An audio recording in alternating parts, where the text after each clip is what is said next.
They didn't fire me with a meeting. They fired me with a calendar invite. Subject line: quick sync, 10 minutes. No agenda. No HR. Just my VP smiling like he was doing me a favor. At 9:07 a.m., he said my name like a condolence. At 9:08 a.m., he said, performance. At 9:09 a.m., he said, restructure. At 9:10 a.m., he slid a severance document across the table. And at 9:11 a.m., he added something he didn't need to add. He said, honestly, Claire, you've been making people uncomfortable. Uncomfortable. Because I asked why deals were being counted twice. Because I asked why refunds were being hidden as credits. Because I asked why the CRM timestamps didn't match the contracts. Because I asked questions that didn't fit into their story. He kept smiling while my job disappeared. Like it was clean. Like it was normal. Like it wasn't a crime committed in daylight. Then he stood up, offered his hand, and said, no hard feelings. You'll land somewhere. I didn't take his hand. I took my laptop bag. And I walked out the glass doors of North Glass, with one thought repeating in my mind. They didn't fire me because I was wrong. They fired me because I was the only person who could prove they were lying. 3 weeks later, North Glass announced record revenue. The CEO went on podcasts. The VP who fired me posted a photo on LinkedIn, grinning like a saint. And then the numbers started to bleed. Quietly at first. A renewal that didn't renew. A sure thing that stalled.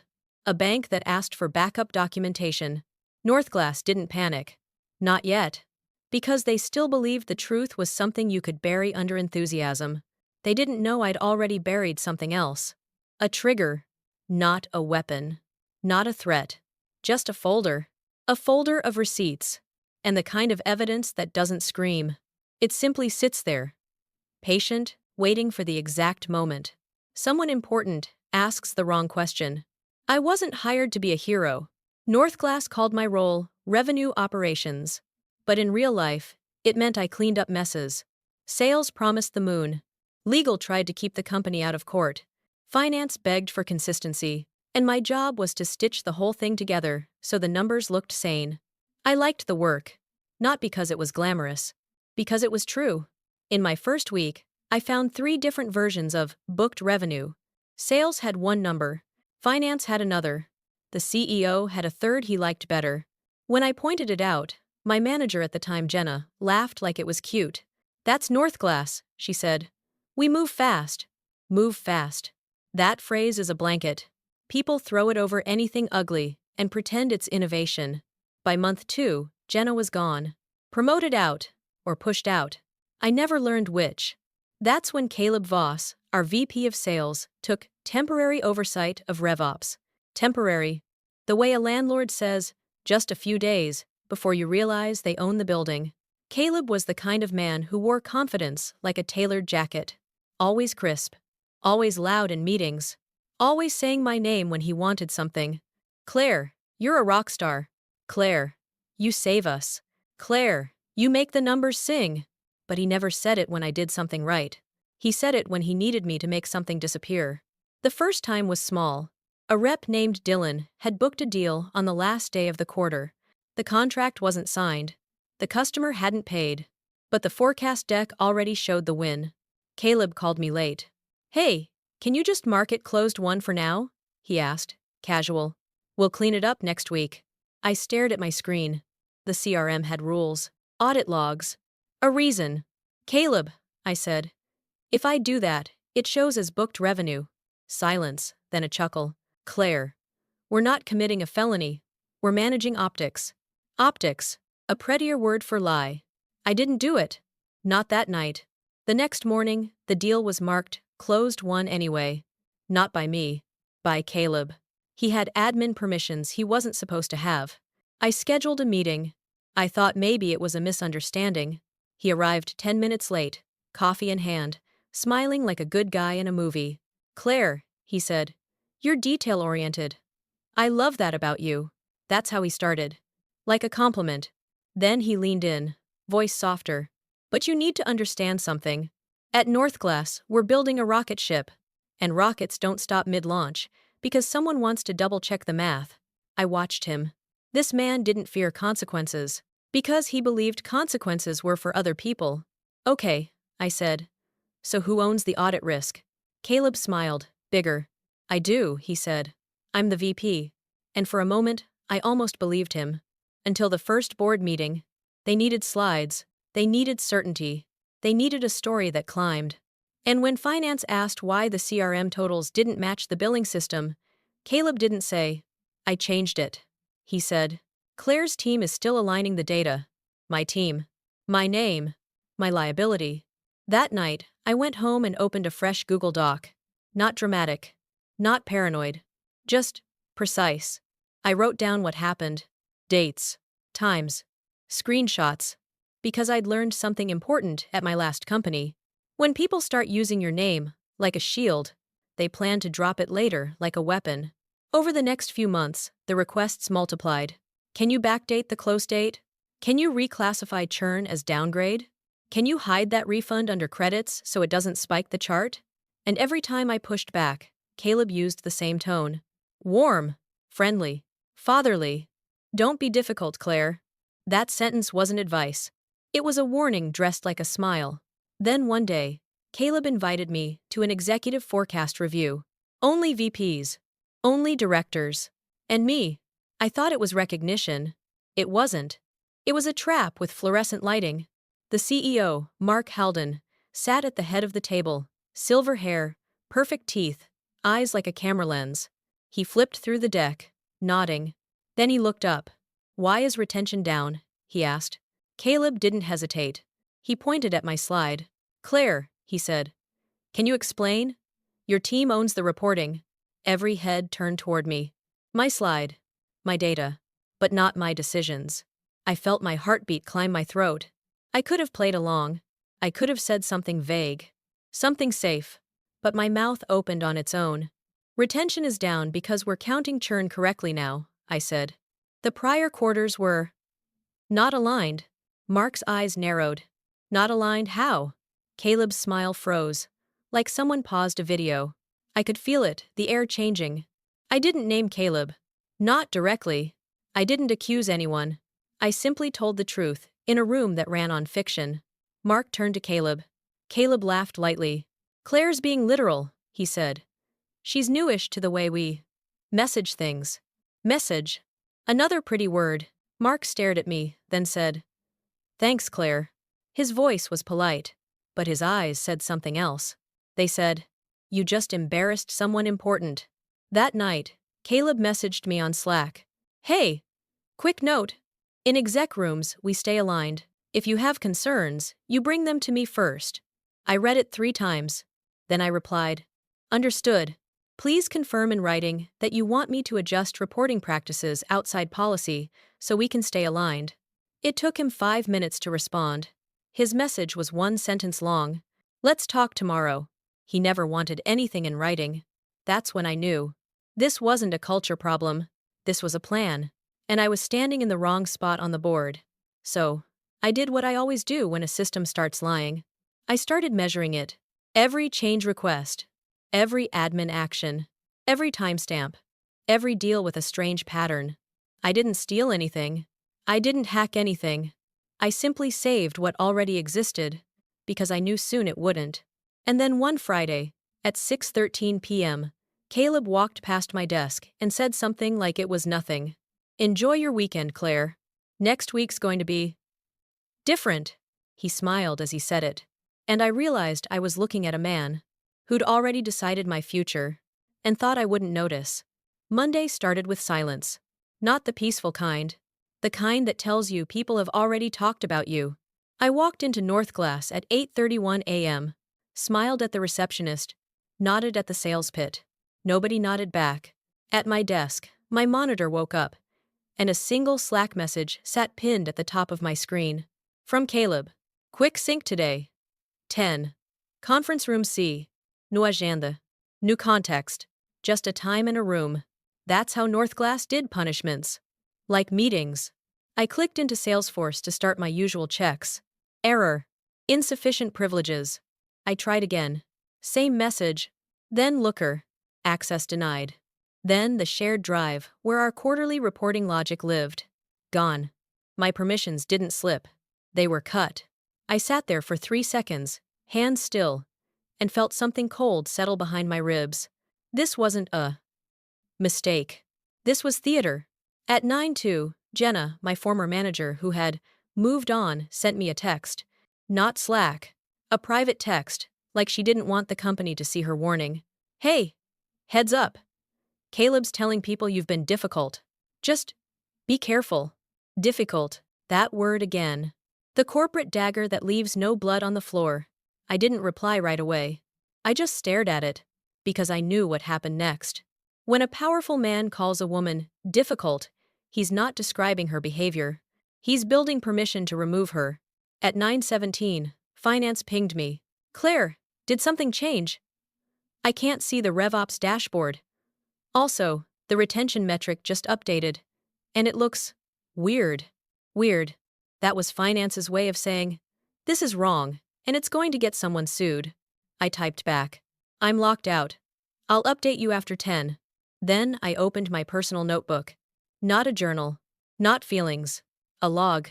Date, time, system, access removed. I took a screenshot of the insufficient privileges message. Then another.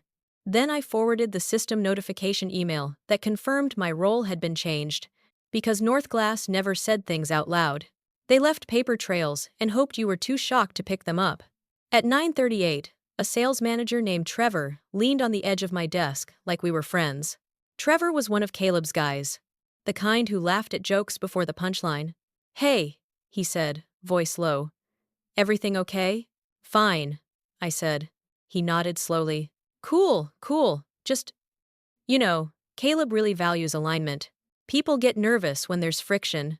Friction. I looked up at him. What do you need, Trevor? He smiled. Nothing. Just checking in. He walked away, and I realized that checking in was his job now. The company wasn't watching my performance. They were watching my reaction. At 9:54, I stood up and walked to conference room C. The hallway glass reflected me back. Gray blazer, hair pinned clean, face calm. I looked like someone who belonged there. That was important. Because companies like Northglass don't fire you when you look small. They fire you when they can make everyone believe you deserve it. Conference room C was too bright. Caleb sat at the table with his laptop open, smiling like he was about to offer me a promotion. Next to him was Diane Kruger from HR. Diane had the soft voice and hard eyes of someone who'd learned how to make cruelty sound like care. Claire, Caleb said, standing. Thanks for joining. Diane gave a polite nod. I sat. My hands folded. My voice steady. What's this about? Caleb leaned back. So, we've been hearing some concerns. Concerns. Not facts. Not evidence. Concerns. He clicked his laptop and turned it slightly toward me like a magician showing a card trick. A document titled, Performance Improvement Plan, Claire Morgan. My name looked surreal in the header. Diane spoke, gentle. This is an opportunity, she said. A structured plan to support you. Support. That word should have felt warm. Instead, it felt like a plastic bag over the head.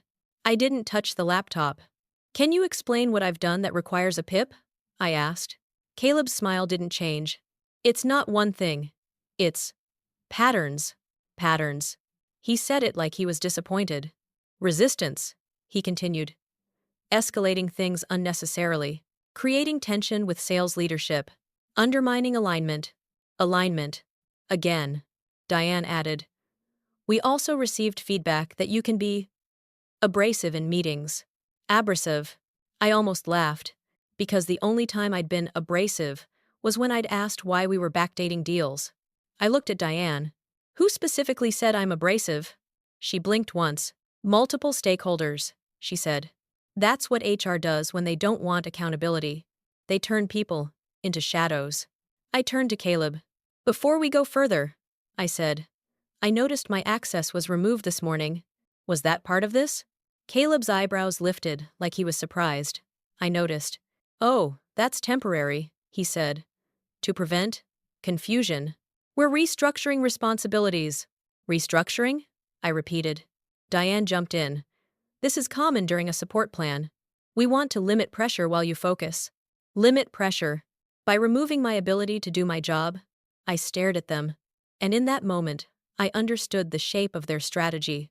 Step 1. Remove access. Step 2. Call the results. Underperformance. Step 3. Offer a support plan that guarantees failure. Step 4. Fire quietly and blame the employee. It wasn't personal. It was procedure. Caleb leaned forward, voice soft like he was trying to save me from myself. Claire, you're smart. But you have to understand how this company works. We move fast. We don't have time for constant questioning. Questioning. That was the real charge. I didn't argue. I didn't plead. I simply asked, what are the measurable outcomes of this plan? Caleb looked to Diane. Diane smiled, like she'd been waiting for that. She slid a printed packet toward me. It was thick, too thick for something meant to help. I flipped the first page. Goals like demonstrate improved cross-functional collaboration, maintain a positive and solution-oriented tone, ensure stakeholders feel supported. Nothing measurable, nothing finite, a trap disguised as a ladder. I looked up. So the metric is whether people feel I'm doing better. Caleb's smile sharpened. It's about culture fit, he said. Culture fit. The phrase that ends careers without ever touching the truth. I nodded slowly. Okay, I said. I have questions about the timeline and expectations, and I'd like a copy of all feedback used to create this plan. Diane's smile tightened. We don't share internal feedback sources, she said. Of course, Caleb added. Claire, don't make this adversarial. Adversarial. That's what they call it when you ask for fairness. I closed the packet. I'll review it, I said. And I want to confirm. Am I being disciplined for asking about data accuracy and compliance? Caleb laughed. A clean, practiced sound. Claire, he said, nobody's disciplining you for caring. We're disciplining you for how you show up. How you show up. Not what you do. Not what you prove. Your tone. Your posture. Your existence. I stood up. Send me the electronic copy, I said. And restore my access. I can't meet performance goals without the tools. Diane's voice stayed calm. We'll evaluate access as needed. I walked out, and the hallway felt different than it had 10 minutes ago. Not because they'd written a plan. Because they'd declared something. They'd declared I was the problem. Now they just needed the company to believe it. At 11:12, Caleb sent a Slack message in a channel called Number Revenue Ops. Not tagging me. Not mentioning my name directly. Just a bright, cheerful announcement. Excited to share we're streamlining RevOps reporting starting today. Finance will receive updates through me. Thanks everyone for staying aligned during this transition. Aligned, transition, streamlining, corporate words for. We are removing the person who can see the truth. My phone buzzed. A message from finance again. This time from Maya Chen, Director of Finance. Claire, call me when you can. Urgent. I waited until I was in the stairwell, where the concrete swallowed sound. Then I called. Maya didn't say hello. She said. They changed the retention logic. My jaw tightened. How? I asked. They're excluding certain churn categories, she said. The exact ones you flagged last quarter. It makes retention look stronger. But it's not true. And the bank is asking for our covenant reporting this week. Bank. That word turned my blood colder than HR ever could. Do you have access to the old logic? I asked. Maya exhaled. No, it's gone from the drive. And Caleb told my analyst to route all questions through him. I pressed my forehead against the concrete wall. This was bigger now. Not office politics. Not ego. This was risk. Real, legal, headline-making risk. Maya, I said quietly. I have copies. Silence. Then. Of what? I chose my words carefully. Of prior logic, prior numbers, and changes requested. Maya didn't speak for a full second. Then she said, Claire, are you safe? Safe. I almost smiled. Because that was the first human question anyone at Northglass had asked me all day. I'm fine, I said. But I'm on a peep now. They're setting me up. Maya's voice sharpened. They can't do that, not now. Why? I asked. Maya's breath caught. Because if you're gone, she said, and the bank audits the numbers, there won't be a scapegoat left that actually understands the system. There it was.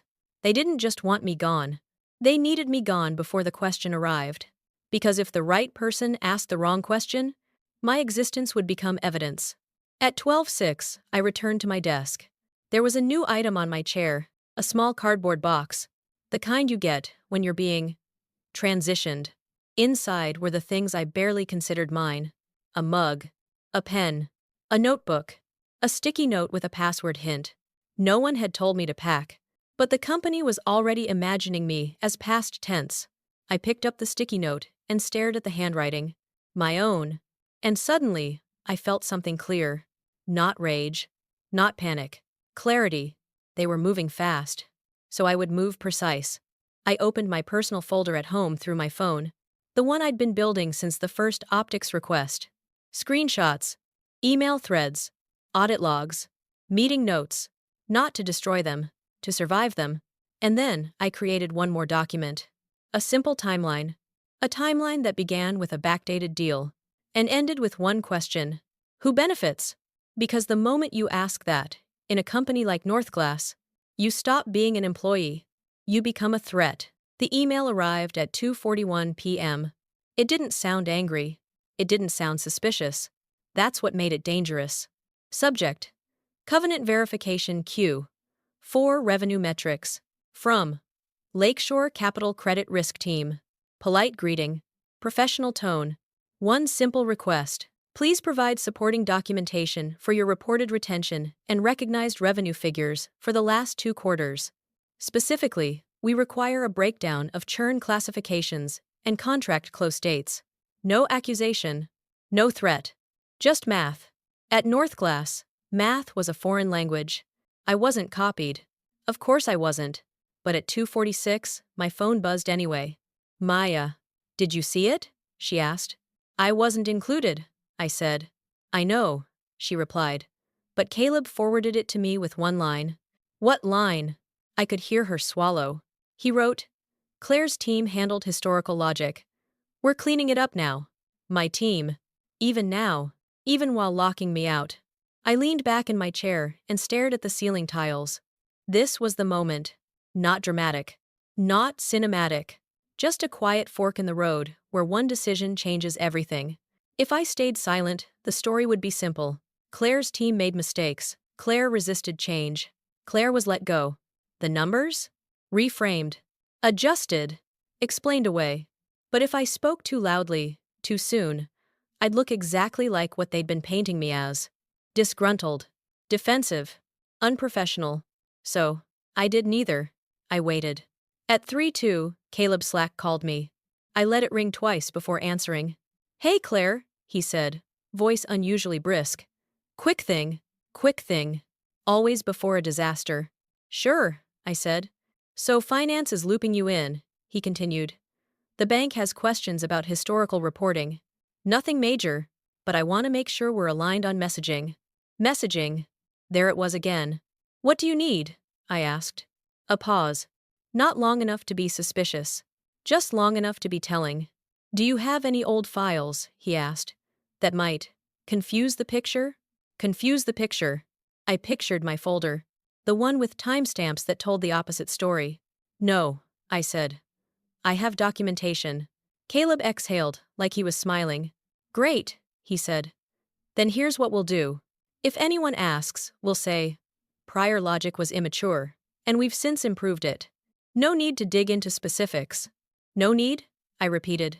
He laughed softly. Claire, banks don't want details. They want confidence. Confidence. I looked at my hands. Steady. What if they ask for specifics? I asked. Another pause. Slightly longer. Then, I'll handle it, he said. That's why they pay me. There it was. He wasn't asking if I had evidence. He was asking if I would stay quiet long enough for him to outrun it. Okay, I said. Send me the request.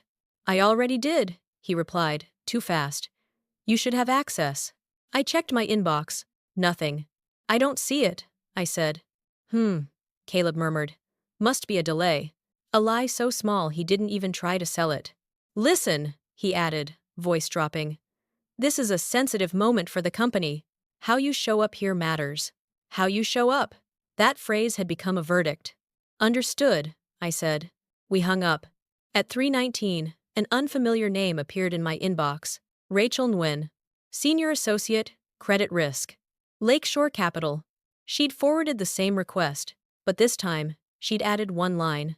Hi Claire, we were told you previously owned the reporting logic. Would appreciate your help understanding the historical methodology. I read it twice. Then a third time. They hadn't asked Caleb. They'd bypassed him. Because banks don't trust confidence. They trust documentation. I didn't reply right away. I stood up and walked to the stairwell again. Concrete. Quiet. No cameras. And I thought about what Caleb had done that morning. The access removal. The PIP. The narrative. It wasn't defensive. It was preemptive. He'd known this email was coming. And he'd tried to remove the only person who could answer it honestly. I pulled out my phone and opened my folder. The one that wasn't dramatic. Just thorough. A screenshot of a Slack message. Can we backdate this so it hits Q2? An email thread. Let's classify this churn as downgrade for optics. A CRM log showing admin access used at 11:47 p.m. on the last day of the quarter. By Caleb. I didn't send any of it. Not yet. Instead, I replied to Rachel with one sentence. Happy to help. Can you clarify which periods and metrics you're reviewing so I can be precise? Precise. That word mattered. At 3:31, she replied. All quarters where retention exceeded 95%. My jaw tightened. There were only two. And both were fiction. At 3:44, my Slack exploded. Finance. Legal. Even IT. Questions flying. Permissions changing. Meetings appearing and disappearing from calendars. Caleb was moving. Fast. At 3:52, a new calendar invite landed in my inbox. Subject. Alignment sync. Immediate. Time. 4 p.m. Attendees. Me. Caleb. Diane. HR. Mark. CEO. That wasn't a meeting. That was a courtroom without rules. I accepted. At 3:58, I walked into conference room A. Bigger room. Tinted glass. Mark sat at the head this time. Caleb beside him. Diane across. No smiles. Mark spoke first. Claire, he said. We understand you've been contacted by our lender.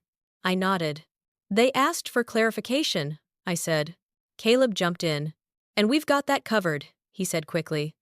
There's no need to confuse them with outdated processes. Mark's eyes stayed on me. Is there anything we should know? He asked. This was the moment Caleb had been engineering all day. If I spoke fully, I'd sound defensive. If I stayed quiet, I'd become the story. So, I chose a third option. I can answer their questions accurately, I said. But I can't summarize without documentation. Caleb's jaw tightened. Mark leaned back. What documentation? He asked. I met his gaze.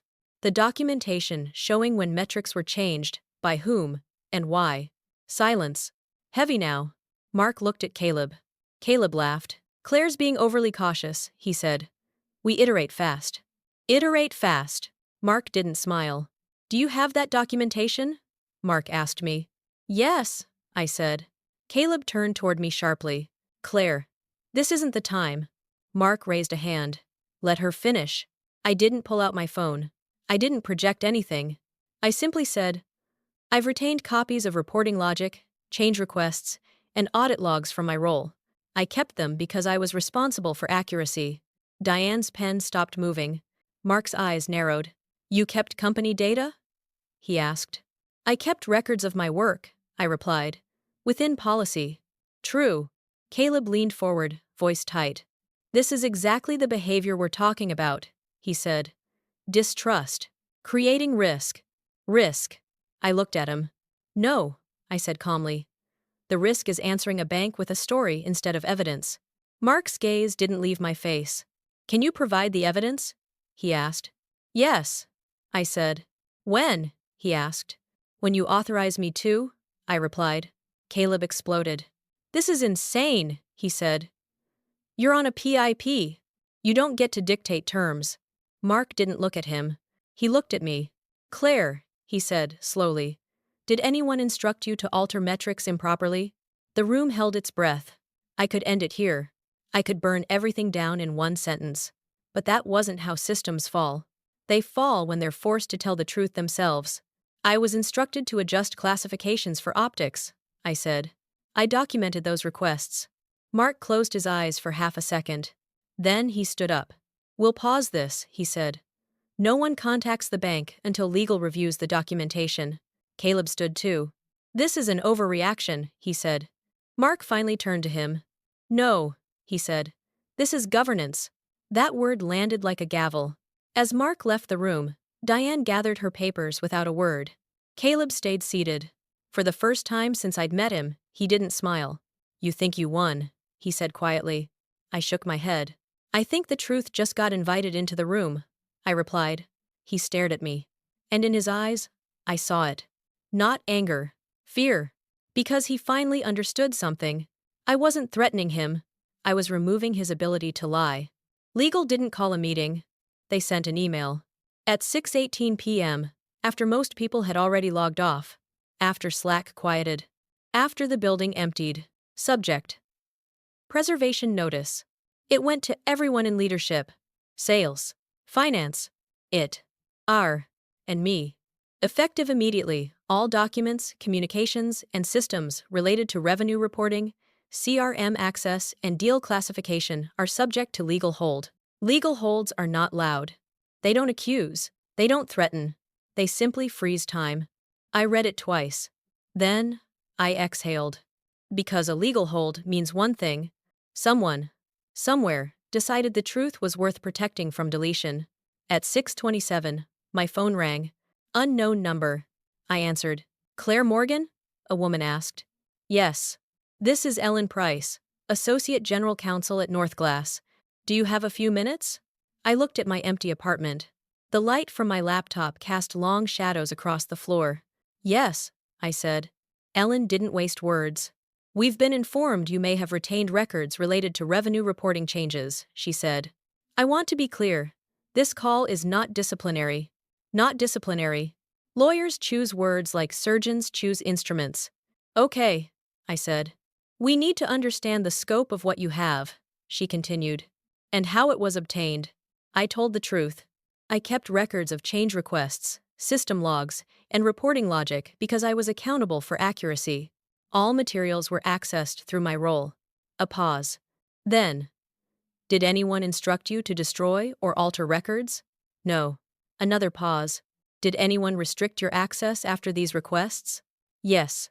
That pause was longer. Who? She asked. I answered. I didn't embellish. I didn't editorialize. I simply named the sequence. Ellen thanked me and said something that surprised me. Please don't send anything yet. I frowned. We're coordinating intake, she said.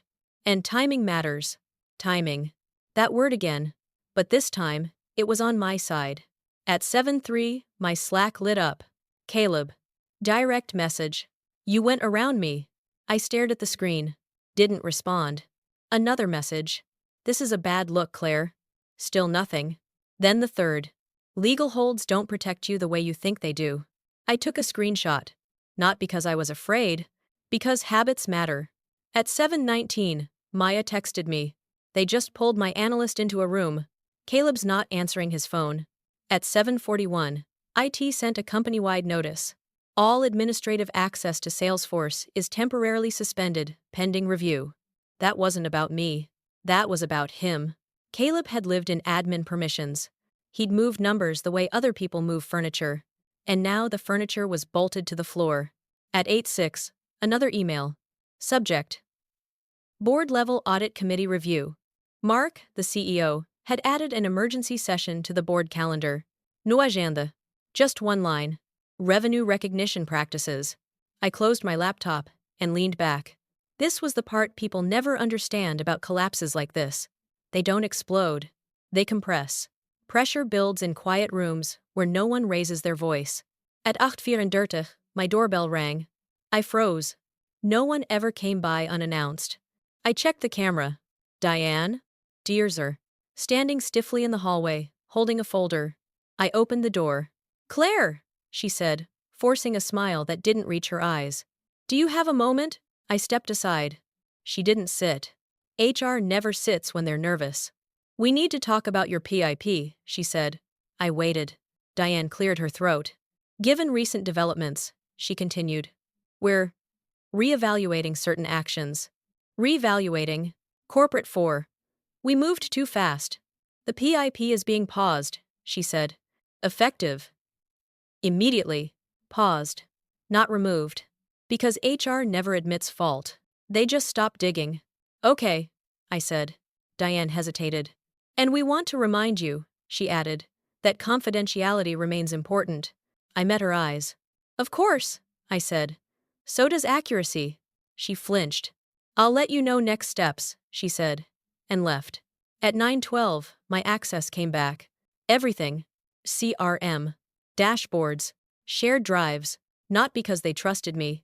Because legal needed me. At 9:47, Ellen called again. We're ready for the materials, she said. How would you like them delivered? I asked. Secure portal. Chain of custody. Receipts. They treated my files like evidence. Because that's what they were now. I uploaded everything. No commentary. No explanation. Just dates. Logs. Requests. The truth. Arranged neatly. At 10:38, Caleb tried to call me. I let it go to voicemail. He left a message. It wasn't angry. It wasn't loud. It was desperate. Claire. We can fix this, he said. People are overreacting. Let's just get on the same page. Same page. The page where nothing is written down. I deleted the voicemail. At 11,004, Maya texted again. He's being questioned. Legal. Finance. They pulled usage logs. I stared at the ceiling. I didn't feel joy. I felt something cleaner. Relief. Because, for the first time since Northglass hired me, I wasn't holding the system together alone. The system was finally being forced to hold itself. At 11:51, one last email arrived.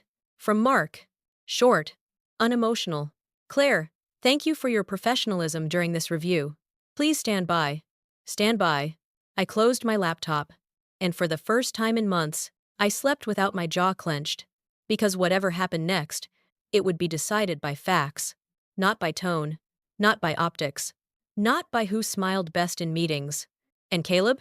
He was about to learn the one rule no VP ever wants to learn too late.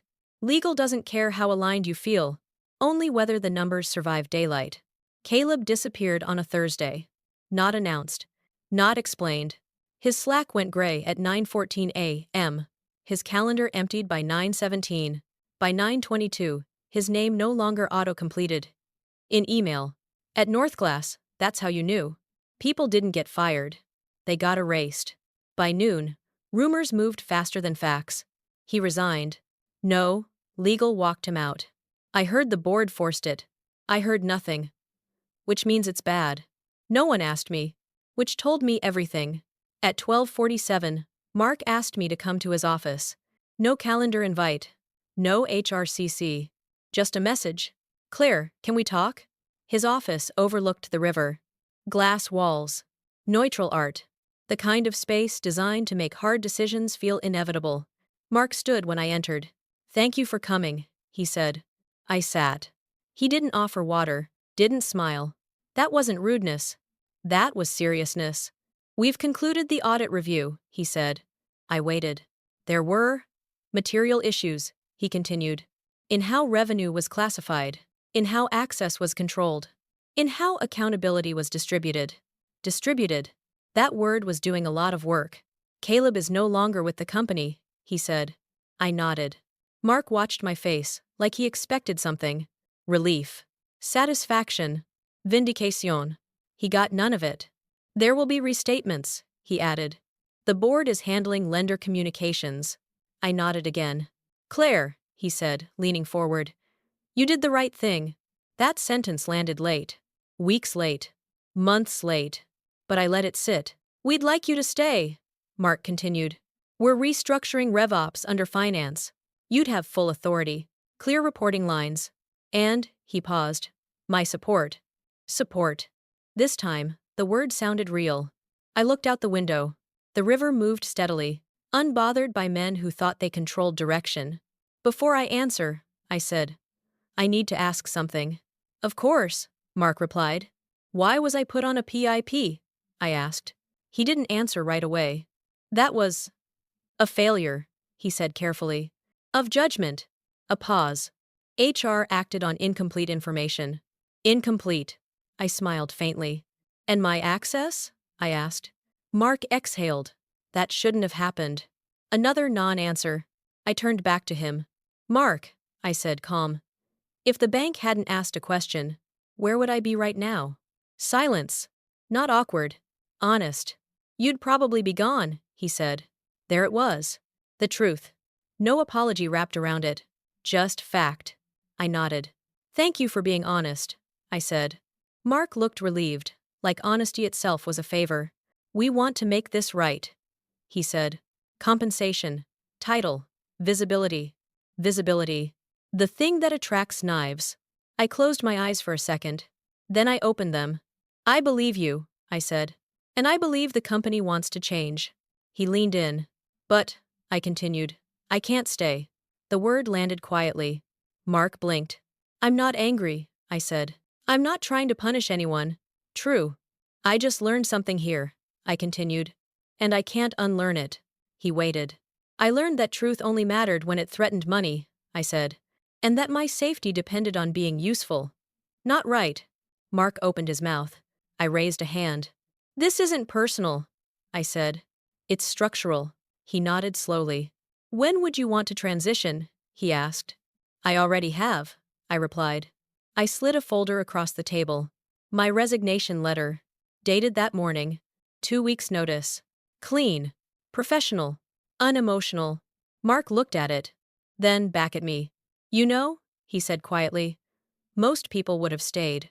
After everything, I stood. I know, I said. That's why I'm leaving. At 3:26 p.m., HR sent a company-wide note. Caleb Voss has decided to pursue opportunities outside Northglass. We thank him for his contributions. No mention of restatements. No mention of audits. No mention of me. That was fine. At 4:10, Maya hugged me in the hallway. You're my hero, she whispered. I shook my head.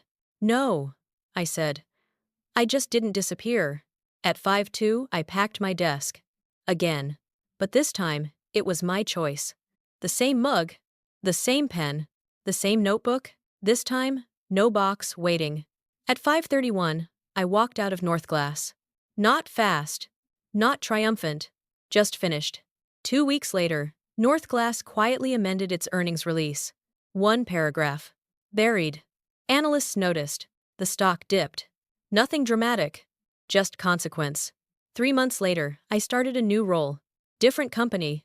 Smaller logo. Cleaner governance. My title didn't impress people at parties. But I slept. Sometimes, I'd see Caleb's name pop up on LinkedIn. Open to new opportunities. Comments disabled. I never clicked. Because revenge isn't watching someone fall. It's refusing to hold the ladder they climbed on. They didn't destroy me. They showed me exactly who they were. And I left before they could ask me to lie again.